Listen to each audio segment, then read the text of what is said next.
നമ്മുടെ project scrambler motor സൈക്കിളിന്റെ header pipe കണ്ടില്ലേ, ഫുൾ കൊറോഷൻ റസ്റ്റ് പിടിച്ചിരിക്കും കേട്ടോ. കുറെ പേരുടെ മോട്ടോർ സൈക്കിൾ ഇതേപോലെ കാണാൻ പറ്റും. ഇത് എങ്ങനെ റെഡിയാക്കാൻ പറ്റും പറഞ്ഞുതരാം. ഫസ്റ്റ് ചെയ്യേണ്ട സ്റ്റെപ്പ് എന്ന് പറഞ്ഞാൽ നമ്മുടെ ഹെഡർ പൈപ്പ് റിമൂവ് ചെയ്തെടുക്കാം കേട്ടോ. Cleaning process much easier. So ഇനി നമ്മൾ ചെയ്യാൻ പോകുന്നതെന്ന് പറഞ്ഞാൽ ഹാർപ്പിക് എടുത്തിട്ട് കംപ്ലീറ്റ്ലി ഇത് സോക്ക് ചെയ്തെടുക്കണം കേട്ടോ, ഫുൾ കവർ ചെയ്ത്. കാരണം ഹാർപ്പിക്കിൽ HCl ഉണ്ട് കേട്ടോ, ഹൈഡ്രോക്ലോറിക് ആസിഡ് 10.5% ഉണ്ട്. സോ ചെയ്യേണ്ട നെക്സ്റ്റ് സ്റ്റെപ്പ് എന്ന് പറഞ്ഞാൽ കണ്ടില്ലേ, ഹാർപ്പിക്ക് ഇട്ട് ഫുൾ സ്ഥലം കോട്ട് ചെയ്ത് വെക്കാം കേട്ടോ. എല്ലായിടത്തും ഹാർപ്പിക്ക് എത്തിക്കുക, എന്നിട്ടൊരു 15 minutes വെയിറ്റ് ചെയ്യുക, എന്നിട്ട് ഈവൻലി എല്ലായിടത്തും അപ്ലൈ ചെയ്യുക. സോ കുറച്ച് നേരം കഴിഞ്ഞപ്പോൾ തന്നെ നോക്ക് എന്താ അവസ്ഥ എന്ന് നോക്ക്.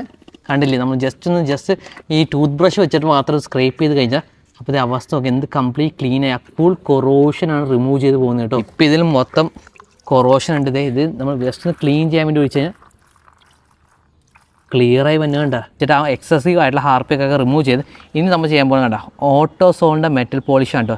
സോ കണ്ടില്ലേ, ഈ ഓട്ടോസോളിൻ്റെ മെറ്റൽ പോളിഷ് എല്ലായിടത്തും തിൻ ലെയറായിട്ട് അപ്ലൈ ചെയ്യുക, എന്നിട്ട് കണ്ട ഒരു ക്ലോത്ത് വെച്ചിട്ട് എല്ലായിടത്തും ഇങ്ങനെ തേച്ച് വെക്കുക. കണ്ട ഫൈനൽ ടച്ചാണ് ചെയ്തുകൊണ്ടിരിക്കുക. വീണ്ടും ഇതേ ഓട്ടോ പോളിഷ് ഇട്ടിട്ടുണ്ട്, മെറ്റൽ പോളിഷ് ഇട്ടിട്ടുണ്ട്. ഫുള്ള് റബ്ബ് ചെയ്ത് ഇതേ കണ്ടില്ലേ, സർക്കുലർ മോഷനിൽ ഫുള്ള് റബ്ബ് ചെയ്ത് സെറ്റ് ആക്കുവാണ്. ഇപ്പോൾ എക്സോസിൻ്റെ സെറ്റപ്പ് നോക്കുക. ആദ്യം എങ്ങനെയായിരുന്നു, ഇപ്പം എങ്ങനെയുണ്ടെന്ന് നോക്ക്, എങ്ങനെയുണ്ട് സാധനം.